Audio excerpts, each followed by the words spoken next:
आज हम लोग पढ़ते हैं 2D एरे और matrix. What is the 2D array और matrix? Matrix is a collection of row and column is called as a matrix. जहाँ पर हम लोग रो और कॉलम के फॉर्म में हम लोग एलिमेंट को डिस्प्ले करने का काम करते हैं, उसको हम लोग क्या कहते हैं? मैट्रिक्स कहते हैं।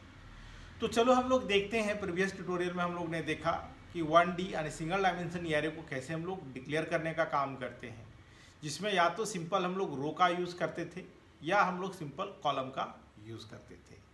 लेकिन हम लोग 2D एरे यानी मैट्रिक्स या डबल डायमेंशन एरे में हम लोग क्या करते हैं? रो और कॉलम एक साथ हम लोग रिप्रेजेंट करने का काम करते हैं। तब यहाँ पर चलो देखते हैं कैसे वर्क करता है। तो अब यहाँ पर हम लोग यहाँ पर लेते हैं, फर्स्ट रिप्रेजेंट करता है रो एंड सेकंड रिप्रेजेंट करता है कॉलम का। तो क्योंकि यहाँ पर डायरेक्टली हम लोग वैल्यू को इनिशियलाइज करने का काम कर रहे हैं, इसलिए यहाँ पर कोई साइज हम लोग देने की कोई ज़रूरत नहीं है। तो अब यहाँ पर देखो, ये हम लोग ने लिया first row, second row and third row. अब ये तुम्हारा कॉलम का फॉर्मेशन होगा, यानी ये हमारा 0 है, ये हमारा 1 है और ये हमारा 2 है। अब ये हमारा 0 का 0 है, 0 का 1 है, 0 का 2 है। अब 1 का 0, 1 का 1 और 1 का 2, 2 का 0, 2 का 1, 2 का 2। तो ये हम लोग का मैट्रिक्स एलिमेंट है। और जैसे बच्चों की हम लोग ने देखा कि जब भी हम लोग एरे पढ़ते हैं, हम लोग ने एरे का हम लोग लूप का यूज़ करते हैं। अगर बिना लूप एरे नॉर्मल वेरिएबल की तरह बिहेव करता है।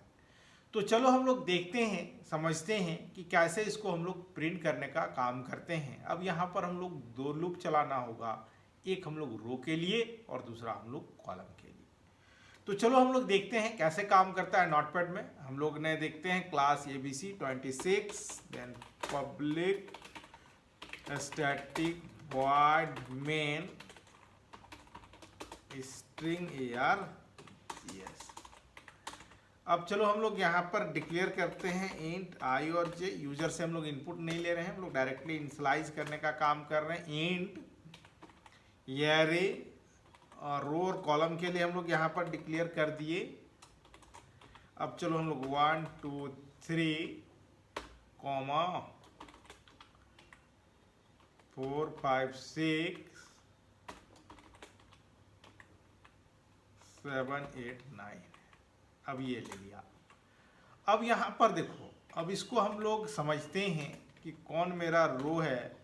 यानी ये जो पोजिशनिंग हमारा 0 पोजिशनिंग है, ये हमारा 1 पोजिशनिंग है और ये हमारा 2 पोजिशनिंग है। अब यहाँ पर देखते हैं, ये 0 में ये 0 है, 0 का 1 है और 0 का 2 है।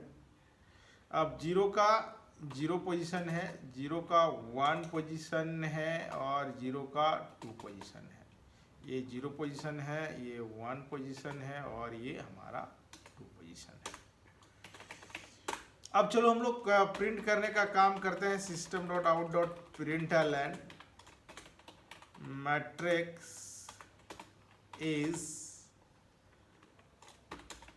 For I equal to 0, I less than 3 और I इज लेस देन 3 और I plus plus for J equal to 0, J is less than 3 और J प्लस प्लस। अब system.out.print not ln, print only array I और J plus यहाँ पर space दे दिया हम लोगों ने। system.out.println, अब यहाँ पर लाइन को टर्मिनेट।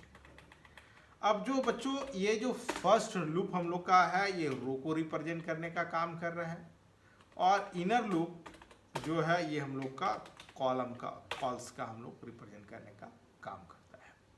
अब चलो हम लोग देखते हैं इसका आउटपुट आता है कि नहीं आता है। हम लोग इसको समझते हैं, यहाँ पर देखते हैं कि मैट्रिक्स के फॉर्म में ये कैसे डिस्प्ले करने का काम करता है।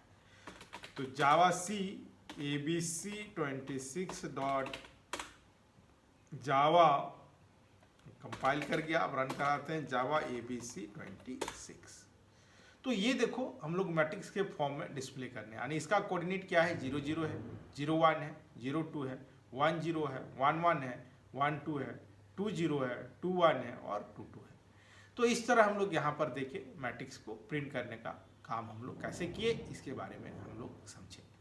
और बच्चों, अधिक जानकारी के लिए हमारे चैनल को सब्सक्राइब करो, लाइक करो, कमेंट बॉक्स पर कमेंट करना ना भूलें।